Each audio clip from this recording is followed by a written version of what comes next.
I'm here to talk about something that I got kind of inspired lately. I saw a video talking about how, book talk is turning into the next TikTok fast fashion.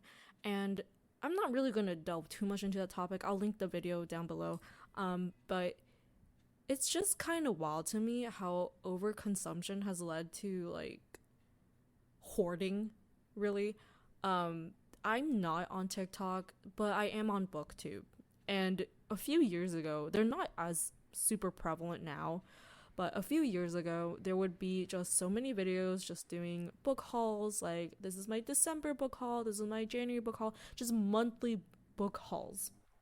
And it's crazy because they're actually buying these books. Now, whether or not they were used books or, books bought new from Target or Barnes and Noble or even freaking Walmart, it doesn't matter because you're just taking these books and just like, piling up in your house. And I have a full time job. I have a full time job. I work 40 hours a week. And I'm like on a good month, I can crush like 4 or 6 books a month.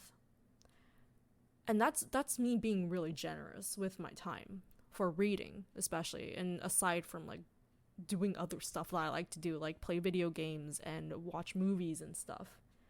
So when I see that these people are buying upwards to maybe like 10 to 15, or heck, I saw a TikTok that was like 39 bucks a month for a book haul. That's crazy. I know for a fact you are not reading those books because those books were not novellas. They were not short stories. They were not graphic novels. They were like thick 400, 500 page books. What is the purpose of it? I don't quite understand other than just to show it off to other people, you know. Um but I just like wanted to see like, do these book haul videos bother people? Do they just instill a sense of like urgency to buy books? It's like another, thing if it's a book series or books that you have read and you already loved and you're like, I'm willing to reread these again. That's fine. That's great. Build up that library. We love having physical media. I'll make another video about this too, how, having physical books is a lot safer than having digital because of this thing called DRM.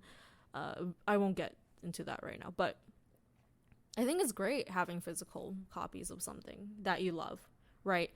But at the cost of just hoarding it and not even reading it, you're just doing it to be performative. Or you have that thought where, oh, I'll get to it someday, but you just dropped like $300 to get to it someday. Like, that financially does not make sense to me. But, I'm not going to judge people for how they spend money. There are ways to read those books without having to spend money, and you only buy it if you do love it. Because speaking as someone who, I live in an apartment like most young people do that are my age, around 25, we don't have that much space.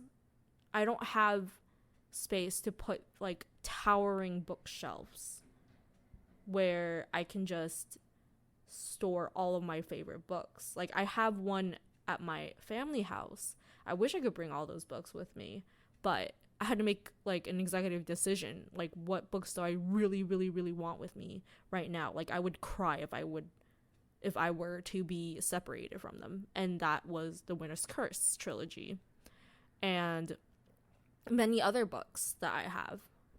So I don't know, it's just kind of boggling to me that people just buy all of this. But, I do want to plug in here. There is a way you can have a digital book haul that's just hoarding. And that is using Libby. Libby has a great system in which you can just put books on hold, or you can tag them as you wanted to read later, and then you can go through the tag if you're out of books to read, and you can be like, oh, this one's available to borrow, I can read it right now. It's great, it's free, you pay for it with your tax dollars. So use Libby. I freaking love that app. I could make a whole entire app just to show people how to use that beautiful thing.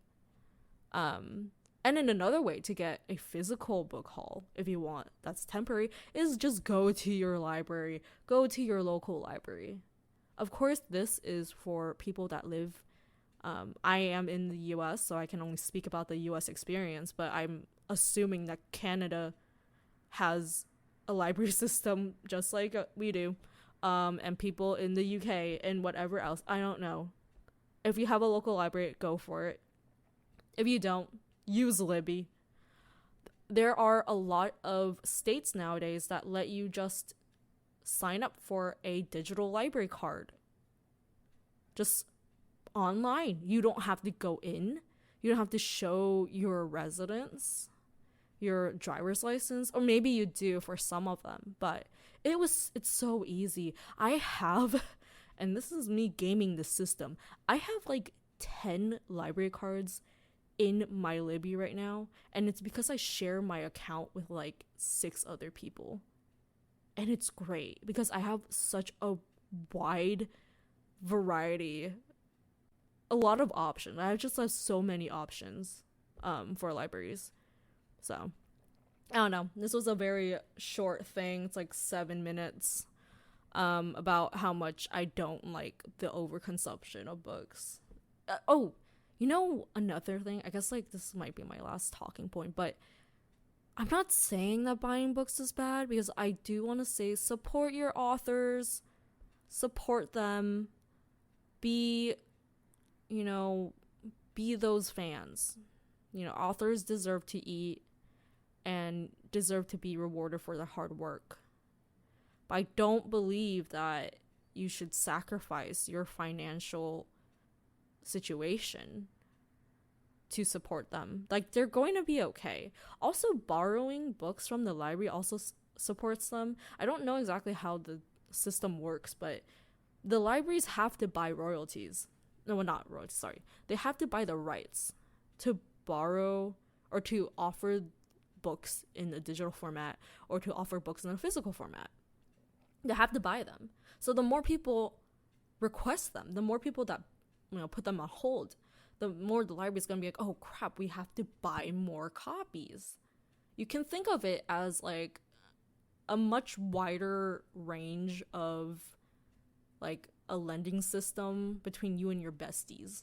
Like, instead of like 1 to 6 people where you can like pass a book around, it's like 1 to like 300 people where the book passes around. But like, obviously you buy more copies so that those 300 people can get to the book faster.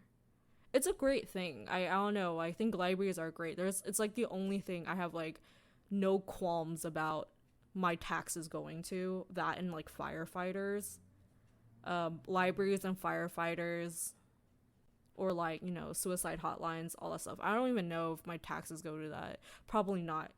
But if it did, I would be okay with that. So yeah, this is my PSA, I guess. The case for libraries and Libby and against book hauls. And I have to put this caveat because I know people are going to get angry. I'm against book hauls of books that you haven't read before. I don't like that.